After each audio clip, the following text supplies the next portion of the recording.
We know that trauma can cause addiction, but have you ever thought that addiction can cause trauma?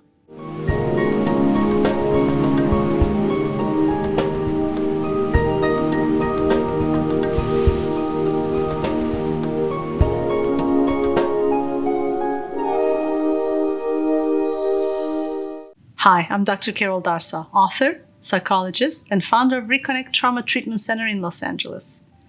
I'd like to start today's video with a quote by one of my favorite authors and therapists, Gabor Mate. He says, "Not all addictions are rooted in abuse or trauma, but I do believe they can all be traced to painful experience. A hurt is at the center of all addictive behaviors. It is present in the gambler, the internet addict, the compulsive shopper, and the workaholic.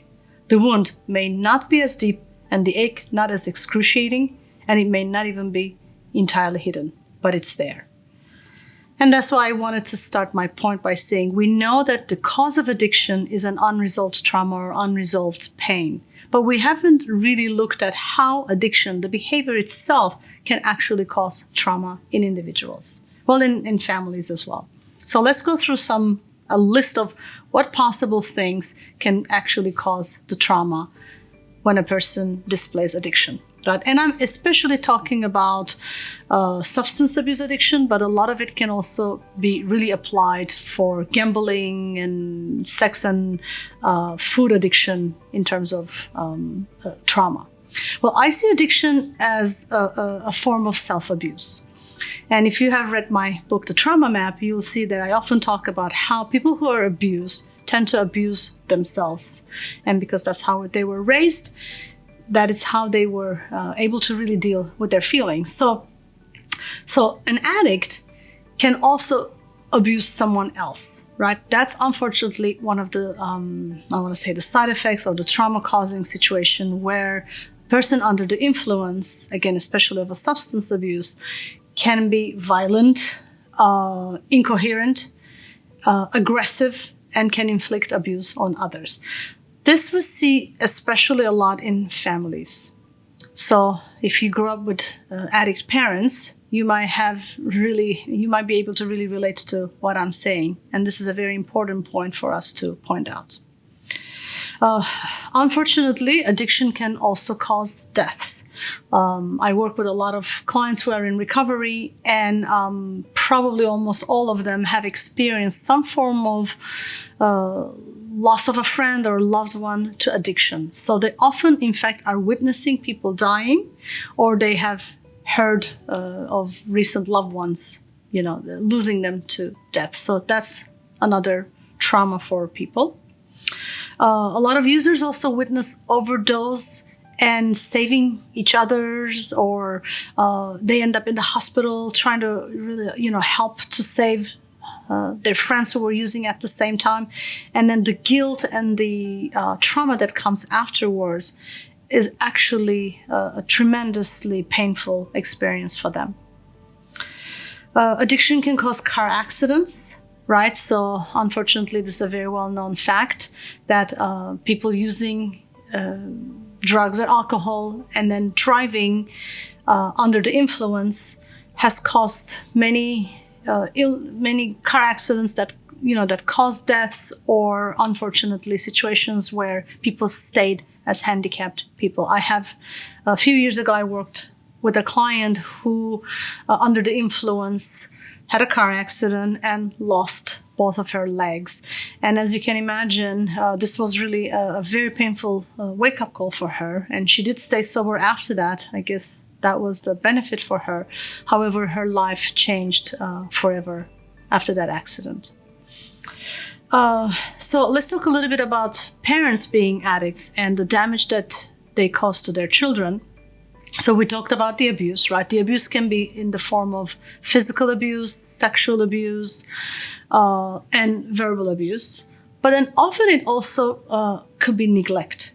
And actually research shows that neglect is even more damaging for children in terms of traumatic experiencing than often a physical or a sexual abuse. So parents who are using, who are physically absent or emotionally absent, or really being sort of ill, and children taking care of them for years and watching their parents use, and just really be in situations that are scary for them can cause years of emotional damage to these kids. Another thing is addict parents also become role models to their kids. So there's a high chance that if your parents were using, you might be a user yourself. It's very much transferred from generation to generation. And in the case of some other people, I have experienced children actually were given drugs by the parents themselves because they are using, they make it almost like a normal thing. So even if they don't, in some instances, actually they gave the kids drugs themselves, or in some other ones, the drugs were so available and they were so out that the children had an access. It's not so different than gun access, right? So the danger of children really being exposed to something that's so detrimental for them. So addiction can cause medical illness, right? So it could create it could create cancer. It could create a lot of other illness, really damage to liver and other organs. And then, so the person now dealing, not only they're dealing with the addiction, but now they have to heal from the medical illness. They can unfortunately become handicapped, right? Like again, the example that I gave earlier, or sometimes excessive use, or even excessive use of food, addiction to food can cause a lot of health problems. So, and then medical illness, as we know, constitute as trauma as well. So here's an interesting one that you might not have thought of it, but trauma of being in and out of hospitals and treatment centers and rehabs. I have worked in my trauma treatment center with individuals that have been chronic relapsers, which means they were trying to be sober and then they would use again and sober again and use again. And so they ended up being in different treatment centers and working with professionals year after year. And then they find themselves really traumatized because of that. So they have, their self-esteem has been greatly impacted because you can see they're trying to stay sober, but then being, relapsing again, and then seeing that they were not able to stay sober, it causes a secondary issue of really low self-esteem, sometimes self-hatred, shame. So maybe in this situation, it's not causing trauma per se, but it's really caused severe mental illness. So it even goes hand in hand with depression, right? Depression can cause addiction, but addiction can cause depression. So it's very much interrelated. And very important to really target both topics at the same time.